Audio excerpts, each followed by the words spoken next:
আসসালামু আলাইকুম। তো আজকে আমি আপনাদের দুটো বিষয় নিয়ে আলোচনা করব। সেটা হচ্ছে তাণ্ডব সিনেমাটা আপনার হচ্ছে বর্তমান প্রেক্ষাপটে অনেক বড় একটা ভূমিকা পালন করছিল। তো সেইখানে তাণ্ডব সিনেমা হঠাৎ করে পাইরেসি দেখা যায়, মানে ইউটিউবে মানুষজন দেখে ফেলে। মানে যারা এই কার্যকলাপে লিপ্ত তাদেরকে আমি সরকারেরকে অনুরোধ করছি, আইন শৃঙ্খলা বাহিনীদেরকে অনুরোধ করছি, আপনারা তাদেরকে ধরে দৃষ্টান্তমূলক শাস্তি দিন, কারণ বাংলাদেশ সিনেমা তারা ধ্বংসের দিকে ফেলে দিচ্ছে। এতে আমাদের সিনেমা ইন্ডাস্ট্রি কিন্তু অনেক ক্ষতির মুখে পড়বে। শুধু তাই না, যারা সিনেমা নিয়ে কাজ করতেছে তাদের সিনেমা নিয়ে কাজ করার আশঙ্কাটা অনেক ভেঙে যাবে, তারা আর সিনেমা নিয়ে কাজ করতে চাইবে না।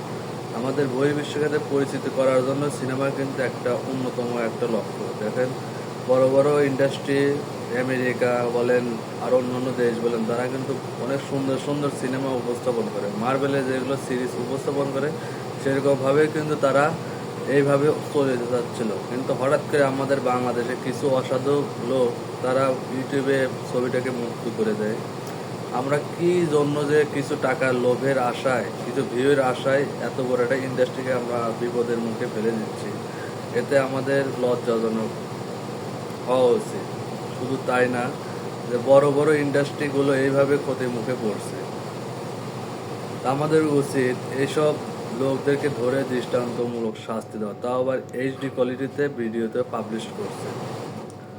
আমাদের মেগাস্টার শাহিদ খান, তাকে আমি একটা কথা বলতে চাই, আপনাদের যে টিমগুলো আছে তাদের মধ্যে কেউ হয়তোবা একজন ভিডিওটা ছবিটা পাবলিশ করেছে, তাকে ধরার একটা শাস্তি, একটা জরিমানার ব্যবস্থা করে দেন।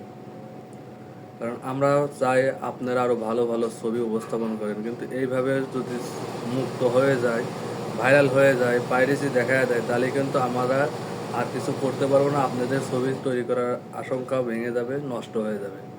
তাই আমি বলছি সমস্ত চলচ্চিত্র টিমদেরকে, তারা হার্ড সিকিউরিটি দিয়ে সব কিছু পর্যালোচনা করুক এবং দৃষ্টান্তমূলক শাস্তির আশা করি ওইসব লোকদের যারা এই রকম পাইরেসি সৃষ্টি করছে।